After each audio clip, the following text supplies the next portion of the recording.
morning. Thank you for having me here and the MAHA Institute for having me. My name is Civello, and I'm the president of the Suffolk County Police Benevolent Association. We're a police union. Thank you.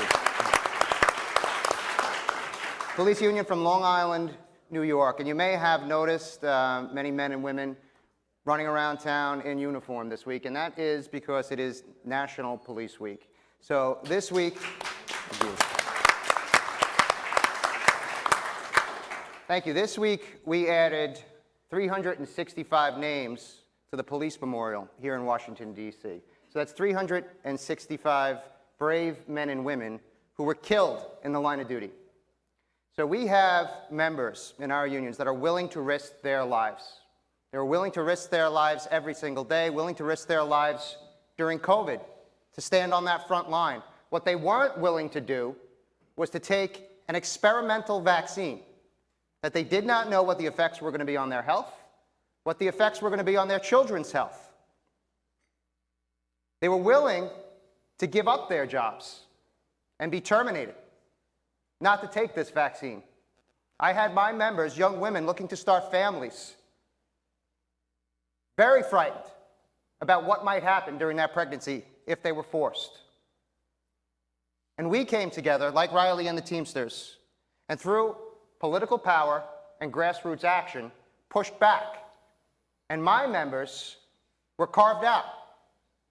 We were not forced to take that vaccine. They were able to make their own medical decisions.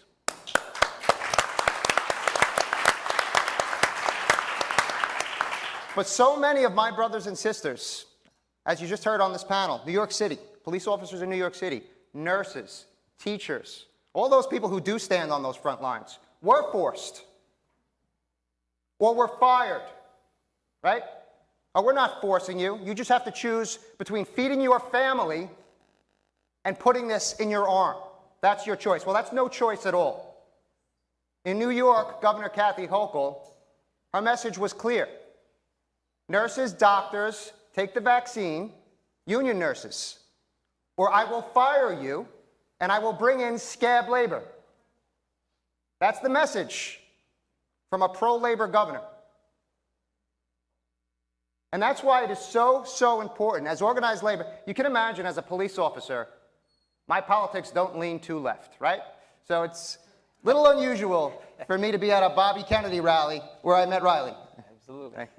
And as a labor leader, your politics probably don't lean right, right? Now they do. I was independent. I'm a registered Republican now. You know, that's why it really is critical that we shouldn't be beholden to any political party. We should be beholden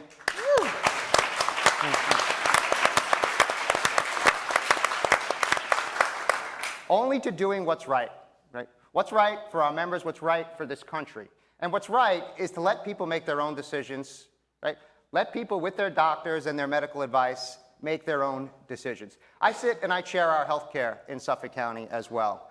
And the racket and the crime that healthcare is in this country right now, everyone hand is in the kitty, every one of these drug companies, it is a complete racket, and as a police officer, I know a thing or two about crime. It is criminal. It is criminal what is being done.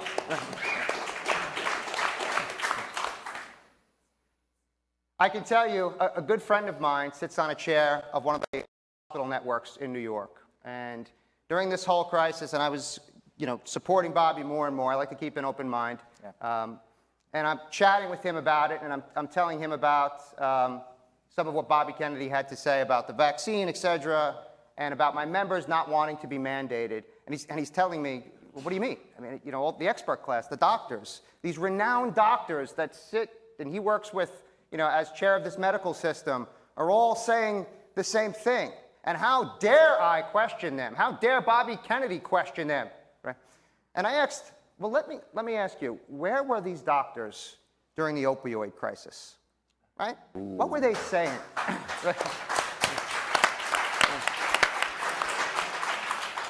Were they sounding the alarm about how addictive Oxy was going to be? How it was going to be a plague on this country? How teenagers were going to end up dead? Were they sounding those alarms? No. You know what those doctors were saying? What's your pain? 1 to 10. Uh-huh. Yeah. pushing poison, getting their pockets lined. You know who is sounding the alarm? Bobby Kennedy.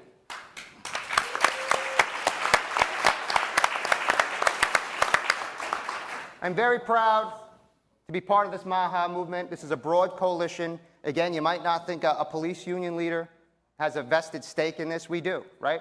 We all have a vested stake. From our food system, our farmers, our ranchers, to our labor leaders, to our police officers.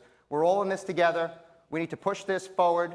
Labor needs to be involved. This needs to never happen again the way it did. It shouldn't happen to our children, and it's up to us to make sure that it doesn't happen. Thank you.